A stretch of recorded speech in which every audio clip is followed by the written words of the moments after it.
Bonjour et bienvenue sur cette vidéo où on va traiter de la fatigue dans le cadre de la sclérose en plaques. La fatigue est un symptôme très fréquent chez les patients atteints de sclérose en plaques. Ça peut toucher de 50 à 90% des patients. C'est parfois même le premier symptôme à apparaître. Pour la moitié des patients, la fatigue aggrave même les symptômes. Elle est définie comme un manque subjectif d'énergie physique ou mentale perçu par la personne atteinte de CEP ou son aidant, nuisant aux activités habituelles ou aux activités qu'elle aimerait faire. La fatigue n'est pas corrélée à la gravité de l'atteinte. Même si la fatigue est un symptôme important dans la sclérose en plaques, elle ne doit pas empêcher la prise en charge éducative. Imaginons que nous ayons une certaine quantité d'énergie disponible comme dans une batterie, que certaines activités puisent de l'énergie et que d'autres permettent de recharger la batterie.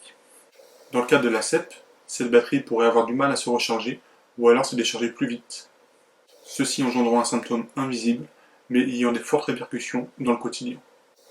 La fatigue est donc un symptôme subjectif, dont seul le patient peut témoigner. L'évaluation est une première étape qui nous permet de cerner les répercussions que la fatigue peut avoir dans le quotidien. Il existe différents outils.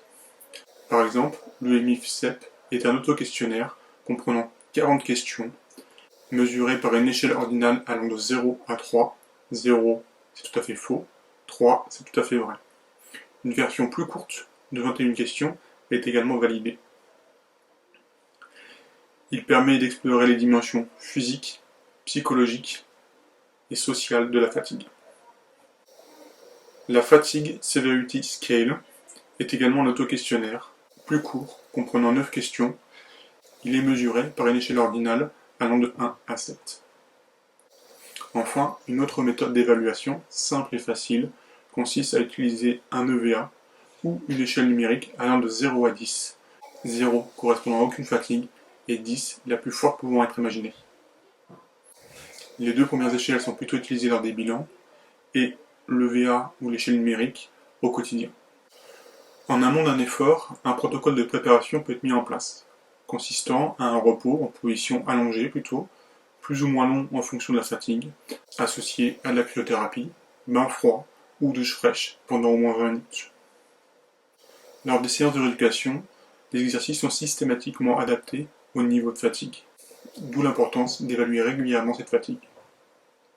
Des pauses sont réalisées entre chaque exercice actif, plutôt en position allongée, et les exercices sont minutieusement choisis en fonction des besoins du patient pour ne pas puiser inutilement de l'énergie.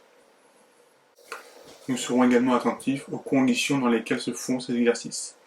La chaleur, par exemple, pouvant engendrer une augmentation des symptômes, ou bien matériel inadapté ou un repos insuffisant. La cryothérapie et l'activité physique ont une place particulière dans la prise en charge de la sclérose en plaques, et ça nous le développerons dans des vidéos séparées. La fatigue ayant un impact important sur la qualité de vie, apprendre à gérer les facteurs déterminants de ce symptôme peut avoir un intérêt important. Cet apprentissage peut passer par un programme d'éducation thérapeutique, ou bien, de façon moins formelle, par l'éducation à la santé. L'accent est mis sur l'importance d'une bonne hygiène de vie, manger équilibré, dormir suffisamment, pratiquer une activité physique. L'information de l'entourage est aussi pertinente, car souvent, ils ont du mal à comprendre pourquoi le patient est toujours fatigué. Et il est important qu'il soit un soutien pour lui. Les techniques de relaxation peuvent aussi avoir un effet bénéfique pour les gens qui sont répondants, tout comme la cryothérapie, qui pour de nombreux patients apporte un bien-être et une réduction de la fatigue. Le programme de conservation d'énergie consiste, dans un premier temps, à répertorier les différentes activités du quotidien, la fatigue que ces activités engendrent, mais également leur importance et la satisfaction qu'elles procurent. Ensuite, il s'agira d'observer comment ces activités sont réparties, par exemple à l'aide de l'emploi du temps, et d'analyser ces données afin d'optimiser les ressources énergétiques. Par exemple, en déléguant les activités qui sont peu importantes mais très fatigantes, en incluant des périodes de repos avant les activités les plus fatigantes, ou encore des protocoles de préparation en amont des activités les plus difficiles. De nombreuses études se sont intéressées à l'efficacité des traitements non médicamenteux de la fatigue. Récemment, le programme Treating Fatigue in Multiple Sclerosis, un ACE, se rapportant à Aerobic Training Cognitive Behavioral Therapy and Energy Conservation Management. Ce programme a produit plusieurs études de bonne qualité méthodologique et une dizaine de publications montrant que la fatigue est un symptôme complexe, multidimensionnel, qu'il existe des profils de fatigue différents, c'est-à-dire des fatigues stables élevées, des fatigues stables faibles, des fatigues progressives ou des fatigues régressives.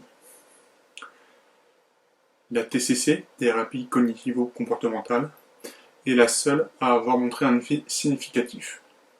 Mais les auteurs recommandent tout de même le travail aérobie, car il y a bien fait sur le plan physique, et les programmes de conservation d'énergie, qui semblent avoir un intérêt pour les patients ayant une perception moins négative de la fatigue et ayant moins de soutien social. La recherche dans le domaine se poursuit, car toutes les études ne sont pas tous en accord, et il n'y a pas encore de consensus sur les traitements non médicamenteux de la fatigue. Merci d'avoir suivi cette vidéo. Comme d'habitude, je vous laisse plusieurs références.